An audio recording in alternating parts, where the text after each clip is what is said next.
Because of John Wick's actions, my dad's been killed, and I have taken the mantle, and I'm now kind of the queen of the Romas. And I found it very interesting, actually, because I started studying a lot about Roma culture before I started this job, and it's a very patriarchal society. So to kind of be the alpha of that and a woman, yeah, she's got a big set of ovaries, basically, and she, knows how to wield her power.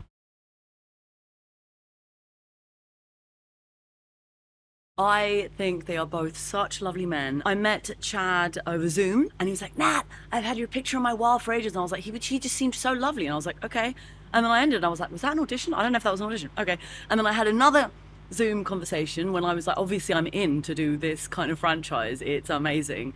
And again, he was just so lovely. And once I arrived, he took me everywhere. He welcomed me. Both of them welcomed me so warmly into the John Wick family. He showed me the dogs, the stunt rooms, the studios, and then we sat down and we discussed it and we read through it with the writer.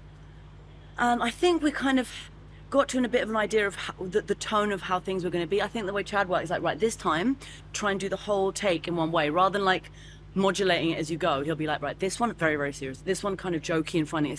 And I kind of quite like it because you can stay on kind of one level as an actor for one take, and you're like, right, that's what I'm doing. Okay. I felt very powerful. It felt very, but at the same time, even though I felt powerful, one of the notes that Chad gave me is that she's actually, the scene is actually her kind of flitting between being a leader and a daughter. So and also it's, even though he's on trial, he says something to me that's very interesting, that actually she's on trial because this is her first big decision as alpha after her dad's died. And so that's why, I mean, I hope it translates, but I'm trying to look at everyone's reactions a lot. I hope that makes it into the edit. Just kind of gauging, okay, am I going to lose power? Am I going to lose face in this situation? So it felt bad, but at the same time it felt, actually, I felt as a character that I was a bit scared as well, because I can't get this wrong in front of my crew.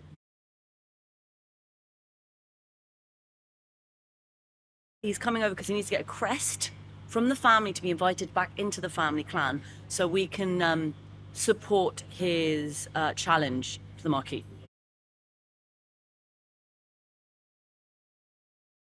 I really love the stunt dogs. I went to meet them. They are amazing. I did not know that because I asked them. I saw John Wick 3 and I was like, those dogs are literally incredible.